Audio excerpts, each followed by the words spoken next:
I come with no other agenda than desperately trying to help people who are in need. And I see that as part of my role, is that why else would I be here if I'm not using this role properly to influence and help people where I can. Honey, grab your tea, because Prince William just stirred the royal pot like never before on his 43rd birthday. Yes, his birthday. He didn't just blow out candles. Nope. He lit a fire under the entire monarchy by making a bombshell move, changing royal family titles. And not just any titles, he took them away from his own cousins. Can you believe it? The royal family's official announcement dropped like a thunderbolt, confirming that James, formerly the Earl of Wessex, and his sister, Lady Louise Windsor, would immediately stop using their courtesy titles. That's right, immediately. No transition, no grace period, just boom, you're out. The search and rescue and the air ambulance side of things, from what they've both said, it's bang on. It's about having the shield. And the shield can be penetrated occasionally. Now listen, while the documents had King Charles's signature, everyone on the inside knows this wasn't the king's master plan. Oh no, this had William written all over it. Sources from the palace say he was the one pushing this forward. Why? Because he's been on a mission for years to cut down the royal fluff and turn the monarchy into a well-oiled modern machine. Let's break this down. William isn't out for blood. This wasn't about punishing anyone. It was a strategic, surgical strike. He wants to draw a very clear line between working royals and those who are just riding the tidal wave. In William's eyes, if you're not actively doing royal duties, representing the crown, attending official events, helping charities, then why should you have a grand title funded by the public? Makes sense, but oof. Cold. For years, William has been obsessed with this concept of a slimmed-down monarchy. Not just a buzzword, it's his battle plan. He envisions a core royal team, no cousins, no fringe players, just a few high-profile royals who actually serve the public. So what is the real difference between working and non-working royals? Working royals are out there hustling. They open hospitals, meet world leaders, represent the monarchy across the globe. They're paid through the sovereign grant, so yeah, they've got expectations tied to that money. Then there are the non-working royals, those born into the family, sure, but they've got their own lives, jobs, and no public duties. They might show up at weddings or funerals, but otherwise, they're private citizens. And that, William says, is where things get messy. If someone like that still has a noble title, it confuses people. Are they working for the crown or just enjoying the perks? So, William took a stand, and he made sure everyone saw it. I started feeling things that I've never felt before, and I got very sad and very down about sort of this particular family. Now, let's talk about the real tea. Why James and Louise? Why start with them? Well, James and Louise are William's first cousins. Their parents, Prince Edward, Charles's youngest brother, and the ever-elegant Sophie, Duchess of Edinburgh. When Edward got bumped up and became Duke of Edinburgh, the title their grandfather Prince Philip once held, James inherited the old title, becoming the new Earl of Wessex. But here's the juicy backstory. Edward and Sophie made a big decision when their kids were born. They wanted them to have normal lives. No Your Royal Highness, no royal spotlight. They turned down the titles from the jump and raised their kids like private citizens. James and Louise went to regular schools, stayed out of the limelight, and always knew they'd probably have to work regular jobs someday. So William's move, while shocking to us, was actually in line with how Edward and Sophie raised their children. No public duties, no title. Simple. Clean. Ruthless, maybe, but logical? Definitely. This wasn't about stripping them of prestige. It was about making it official. If you're not working for the crown, you're not getting a crown-like title. Period. And with that, William just set the tone for what royal life will look like under his reign. We regularly used to talk about it and try and understand it better, and I think that helped me come to terms with just the enormous sadness of what I witnessed. But don't think this is just some isolated headline. Oh no, darling. This is part of a much bigger royal chess game. Prince William isn't just Prince of Wales anymore. He's the co-pilot of the monarchy now, and he's not wasting time waiting for his turn. His style? Cold, calculated, brilliant. According to insiders, William has built what they're calling a shadow court. No, not medieval style. Think modern strategists, communication gurus, and forward-thinking policy advisors. He's ditched the old-school royal fluff and surrounded himself with experts who know how to survive in the 21st century media jungle. His team, quiet, effective, and ruthless. They don't leak rumors, they drop bombshells. They don't ask for permission, they execute and announce. This is William flexing. He's showing that he has the king's blessing to make bold, controversial decisions. And let's be real, this isn't just about the institution. Some royal experts whisper that William is drawing a line in the sand, making it crystal clear that the future belongs to his branch of the family. Him, Kate, George, Charlotte, Louis. That's the royal center now. Everyone else, background noise. It's a subtle but powerful message. If you're not part of the main act, don't expect to keep the glitter. The backlash? Oh, honey, it came hard and fast. The public and media exploded the second the announcement hit. One camp practically crowned William for being brave and forward-thinking. They said, finally, someone is cutting the royal fat. They praised him for having the guts to do what needed to be done, even if it wasn't popular. They see him as the man to modernize a 1,000-year-old institution. In their eyes, this was a reality check. Titles aren't for decoration, they're for duty. And William, he's about purpose, not pageantry. But the other side, they were livid. The backlash was full of raw emotion and disbelief. People felt that James and Louise, of all people, didn't deserve this, these kids.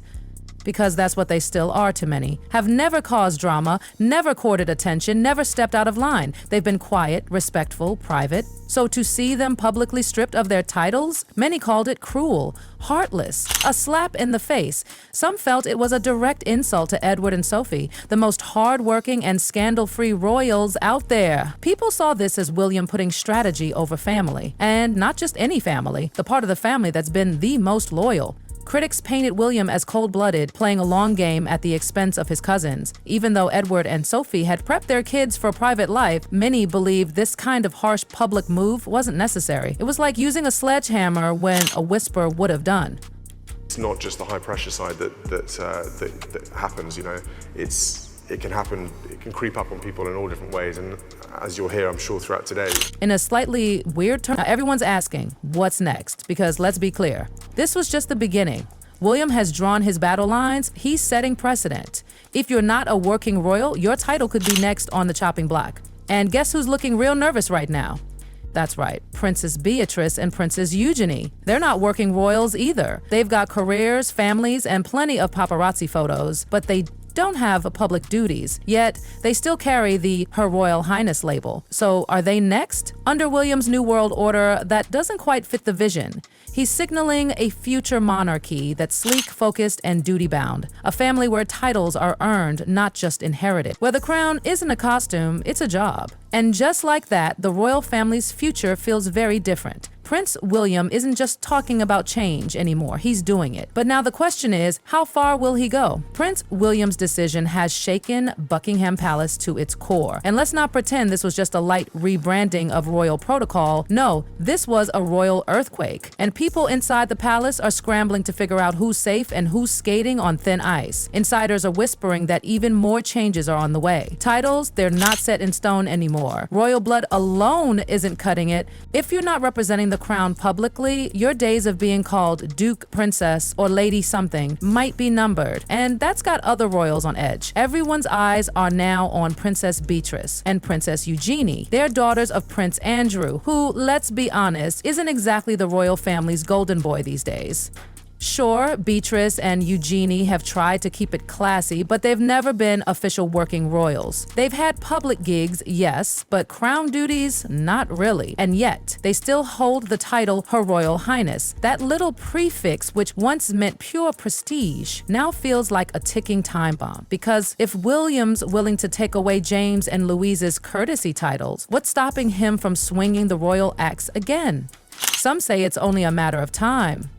But let's zoom out for a moment. This isn't just about names and titles. This is about power, about William stepping into a role that's been waiting for him his entire life. He's not the little boy walking behind his mother's coffin anymore. He's a future king, and he's letting everyone know he's calling the shots now. William is showing the world that he's not afraid to ruffle feathers, even within his own bloodline, to secure the monarchy's future. And honestly, That's making some royals very uncomfortable. Think about it. This bold move makes a clear statement. I will do what my father hesitated to do. I'll be the one who makes the monarchy lean, sharp, and future-proof. Gone are the days when royal cousins could coast on a title and attend galas without doing the real work. That era, over. William is rebranding the firm, and he's not asking for approval. What's wild is that he's doing it with zero fanfare. These decisions drop like royal grenades. No warnings, no whispers to the press ahead of time. Just boom, title gone. Internet explodes. William, calm as ever. And the timing? That's the most jaw-dropping part. On his birthday, while most people are popping champagne and blowing out candles, William's over here rewriting the monarchy's future. That is power play energy. Some say this is William finally stepping out of the Queen and King Charles's shadow. He's not waiting to inherit the throne to lead. He's starting now. And this power grab, because let's call it what it is just the first of many. Now here's the real kicker. Some close to the palace believe this entire streamlining mission may be only the beginning of a full-on royal restructuring. Think fewer palaces, fewer funded staff, maybe even fewer lavish events. Because William's all about value. If it doesn't serve the crown's reputation or mission, it's on the chopping block. He wants a monarchy that reflects the times, not one that feels stuck in the past. And for many younger Brits, that's appealing. They see William as someone finally dragging the monarchy into the modern world, kicking and screaming if necessary. But for the older generation, it's terrifying. It feels like the traditions they've clung to are slipping through their fingers. The monarchy they grew up with, grand, distant, untouchable, is being replaced by something leaner, stricter, and way more serious. And then there's the Sophie and Edward angle. People are not done talking about how this decision affects them. They've been reliable, quiet, scandal-free, the royal family's safe pair of hands. And now it feels like they've been sideswiped. Many think this move, while technically not aimed at them, is a not-so-subtle signal that their branch of the family isn't central anymore. It's William's world now, and only his immediate family matters in the big picture. Edward and Sophie, who've given decades of quiet, consistent service, have every reason to feel blindsided, because even if they agreed in principle, the way it was done, publicly, without warning, feels like a slap. And let's not forget the public, they're divided. Some are praising William's boldness. Others think he's getting too big for his crown before he even wears it. On Twitter, users are calling him CEO of the royal rebrand. Others are comparing his approach to corporate leadership,